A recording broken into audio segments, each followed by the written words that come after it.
let's look at the defensive line. Of course, couple hopeful, productive transfers coming in with Jeffrey Johnson and Jonah Laulu, and we'll get started there in terms of defensive line. Now, not necessarily can Brent Venables do much, but coach and mentor, and along with Todd Bates. But you would expect this would be a position of strength going forward based on Brent Venables' past, his track record.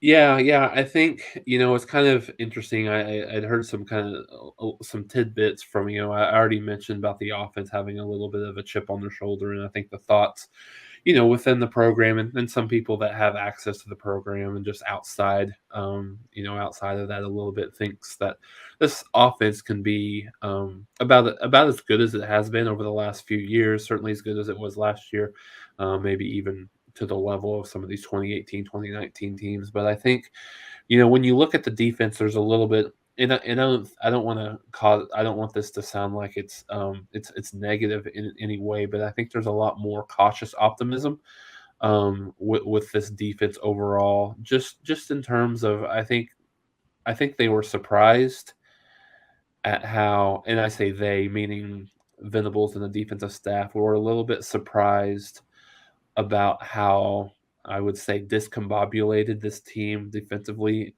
was last year, or specifically over the last couple of years.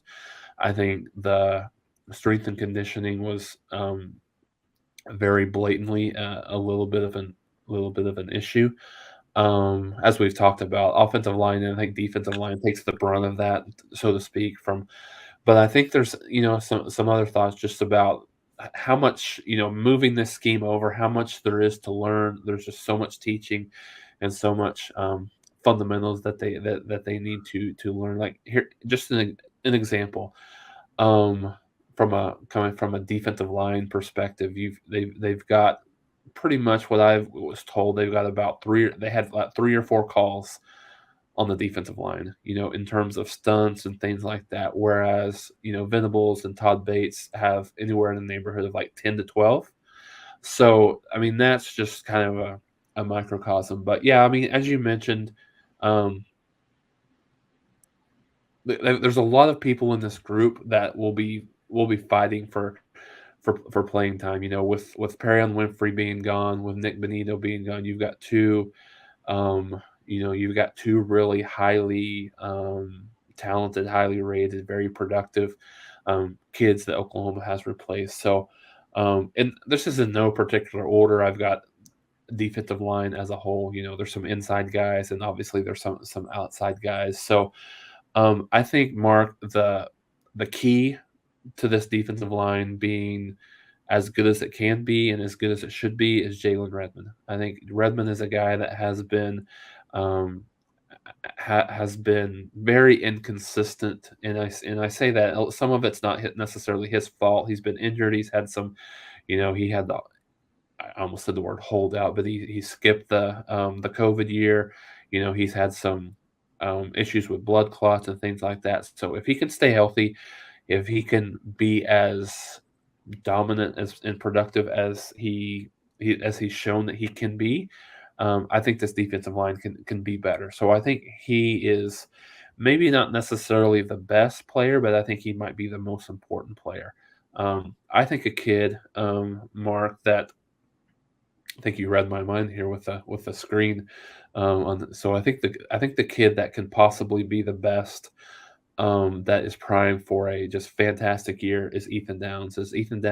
He was another kid that Oklahoma, that Venables brought into the to the media, the Big 12 media days, and he's put on size. He very much looks the part. He has, one of the things that was good for him last year is he had just an insane motor, and certainly that hasn't changed, and that's something that Venables and the defensive staff and Bates and Chavis have pledged and have preached to these kids over and over again. And I think he's a kid that you won't find any struggle or any concern with him, kind of turning that motor on. So I think, he's going to be a kid that's going to be extremely disruptive. You mentioned some of the, a couple of the transfer, Lau and and you got a Jeffrey Johnson. He's a couple of kids from.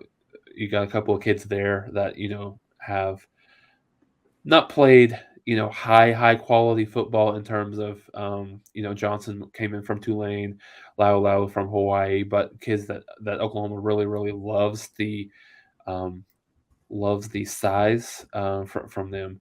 Um, Specifically Lau at the side of 6'6", 6'7", and then Jeffrey Johnson, who was really kind of dominated Oklahoma's offensive line early on last year in the first game of the year. So I think you like what you see out of them. Just some edge guys that will be interesting to kind of look at is Reggie Grimes. You have his name there or you had his stats there on the screen a second ago. What kind of improvement does he make this year? A couple of sacks, not as productive as maybe he could have been. Marcus Stripling hasn't made a whole lot of plays, but he elevated himself extremely well, played excellent, probably the best overall defensive player in the spring game was Marcus Stripling. I think he's primed for that, for that edge position to be probably the first that first guy. And then you've got some more guys inside. You've got Isaiah Coe, you've got Jordan Redmond, you got Corey Roberson, and you've got Kelvin Gilliam. Those four guys will, from a 2 deep perspective, will kind of battle in terms of playing time, and then we mentioned some of the edge guys as well.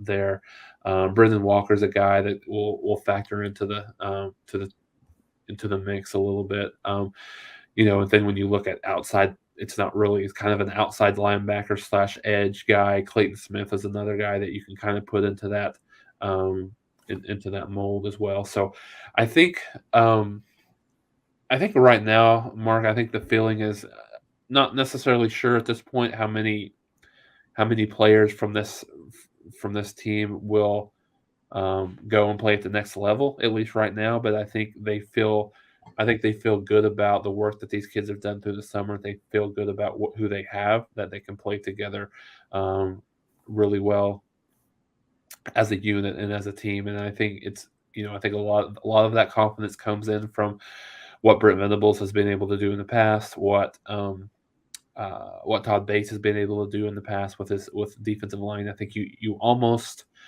and of course we'll get the linebackers next week, but I think you almost have to have a sense of trust with Todd Bates, with his track record for coaching these defensive linemen. Maybe not as much with a Miguel Chavis, but he's done great things overall, just in terms of what. But I think the confidence that you should have as a fan in Miguel Chavis as a coach is the fact that he's never been, he's always been kind of an off the field coach, and bringing him, Venables having the confidence of bringing him over. And then obviously when we get the linebacker, you have to have a massive amount of trust in that linebacker core, even though they lost a guy last year. That unit will be even stronger in 2022. Our guy Sean here on the screen is going back to the Charles Tapper days in regards to best Oklahoma defensive line. So he's feeling pretty good about this group. Yeah, it's so interesting. I think